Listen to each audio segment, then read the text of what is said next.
नमस्ते दोस्तों, आप देख रहे हैं देववाणी, जहां आपको मिलती है भक्ति और ज्ञान की पवित्र आवाज। तो आज हम एक ऐसे दिव्य अस्त्र की कहानी में उतरने वाले हैं जिसे आप कह सकते हैं पौराणिक कथाओं का सबसे शक्तिशाली और रहस्यमयी अस्त्र माना जाता है। नाम है सुदर्शन चक्र। और ये सिर्फ एक हथियार नहीं है, बिल्कुल नहीं। ये तो प्रतीक है न्याय का, समय का और खुद ईश्वर की इच्छा का। कभी सोचा है कि ब्रह्मांड का सबसे घातक अस्त्र क्या हो सकता है? मतलब एक ऐसा अस्त्र जिसे कोई रोक ही ना सके, जिसका कोई तोड़ ना हो, जिसके सामने ब्रह्मांड की बड़ी से बड़ी शक्ति भी बस दिख ही ना पाए। और इतिहास में जब जब इस चक्र को बुलाया गया है तो फिर सामने कोई भी हो, कितना भी बड़ा शूरवीर, कितना भी शक्तिशाली क्यों ना हो, उसका बचना नामुमकिन हो जाता है। हाँ, इसका चलना मतलब अधर्म के अंत का ऐलान।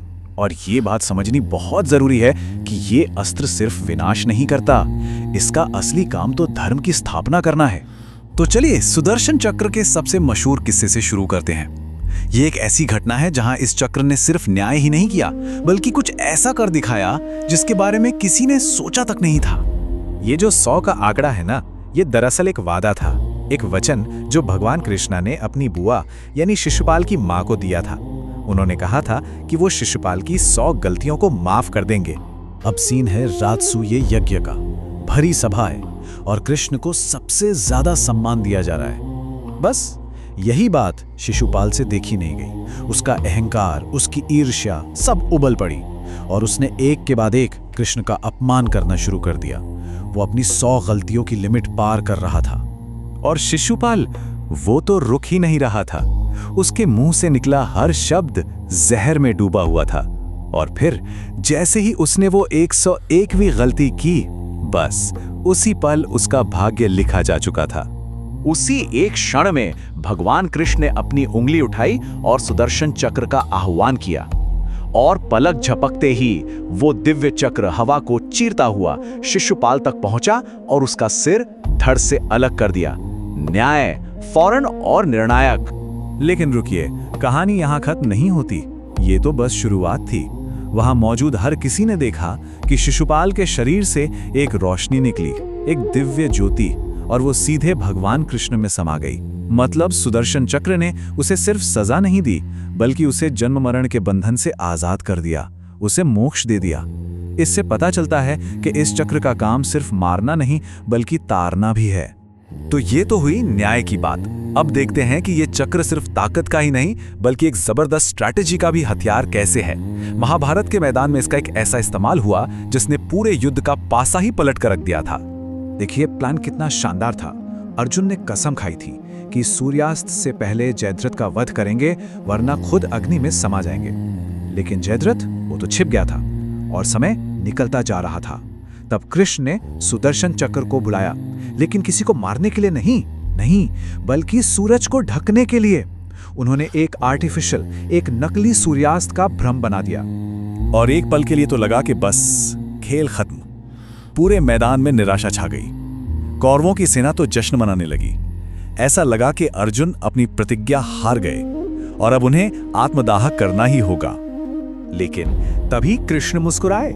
जैसे ही खुश होता हुआ जयद्रथ अपने छिपने की जगह से बाहर निकला, कृष्ण ने चक्र को हटा लिया और सूरज फिर से आसमान में चमकने लगा। यहां पता चलता है कि सुदर्शन चक्र सिर्फ एक विनाशक हथियार नहीं, बल्कि कितना बड़ा स्ट्रैटेजिक टूल भी है। अब आते हैं उस किस्से पर जो शायद इन सब में सबसे ज्यादा इमोशनल है। एक ऐसा पल जब सुदर्शन चक्र चला ही नहीं, लेकिन सिर्फ उसके चलने का खतरा ही सबसे बड़ा हथियार बन गया। मामला ये था कि कृष्ण ने युद्ध से पहले एक वचन लिया था कि वो कोई भी हथियार नहीं उठाएंगे।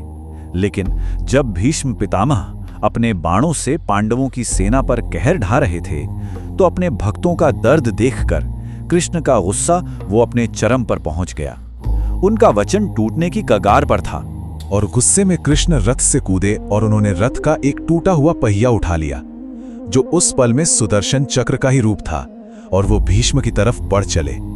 ये नजारा देखकर भीष्म पितामह ने अपने सारे हथियार नीचे रख दिए।